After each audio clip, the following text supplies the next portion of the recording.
Hello everyone, আসসালামু আলাইকুম। আশা করি আপনারা সবাই ভালো আছেন। আলহামদুলিল্লাহ আমিও ভালো আছি। আজকে চলে আসলাম নতুন একটি ভিডিও নিয়ে।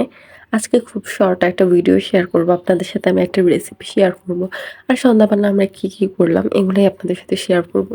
তো ফার্স্টে আমি এখানে কিছু স্ন্যাক্স নিয়ে নিয়েছিলাম। এর মধ্যে আমার পছন্দের চিপস ছিল একটা, সেটা হচ্ছে মিস্টার টুইস্ট। আর এখানেই আমি আপনাদের ভাইয়ের সাথে দুষ্টামি করে গেম খেলতেছিলাম, ফিশিং গেম। আর আমি ওর সাথে পারতেছিলাম না দেখে লাস্টে হাত দিয়ে মাছগুলো তুলে ফেলি।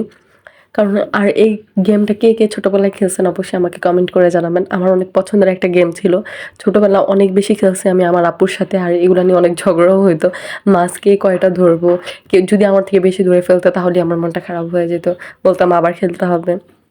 তো এগুলো নিয়ে আমরা গল্প করছিলাম আর গেম খেলছিলাম।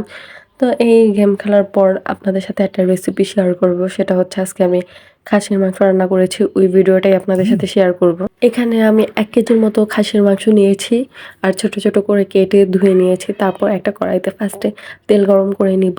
তো তেলের মধ্যে আমি এখানে তেজপাতা, পেঁয়াজ কুচি, কাঁচামরিচ এগুলো দিয়ে দিয়েছি। পরিমাণ মতো পেঁয়াজ কুচি দিয়ে দিয়েছি আর কাঁচামরিচ দিয়েছি। তারপর আমি লবণ দিব। তো পেঁয়াজটা একটু ভাজা করে নিব। তারপর এখানে আমি আদা বাটা দিচ্ছি ২ চামচ আর রসুন বাটা দিয়েছি ১ চামচ। তারপর এটা আমি একটু ভেজে নিয়েছি। ভেজে এখানে আমি ধনিয়া গুঁড়া দিয়ে দিলাম। তো ধনিয়া গুঁড়োটা দিয়েও আমি একটু হালকা করে ভেজে নিয়ে এখানে হলুদ গুঁড়ো, মরিচের গুঁড়ো, তারপর গরম মসলার গুঁড়ো এটা দিয়ে পানি দিয়ে ভালো করে মসলাটা কষিয়ে নিব। যখন উপর থেকে একটু তেল ভেসে আসবে কষানো হলে তারপর ওইখানে আমি মাংসটা দিয়ে দিব। মাংসটা দিয়ে ভালো করে নেড়েচেড়ে ঢেকে রাখবো। তারপর মাংস থেকে দেখা যাবে কিছুটা পানি বের হবে। ওই পানিটা দিয়েই মাংসটা সিদ্ধ হয়ে যাবে।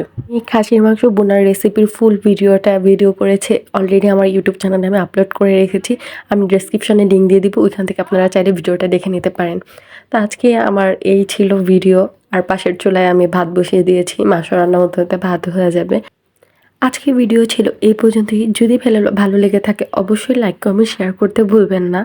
আর ডোন্ট ফরগেট ফলো মি। সবাই ভালো থাকবেন। আল্লাহ হাফেজ।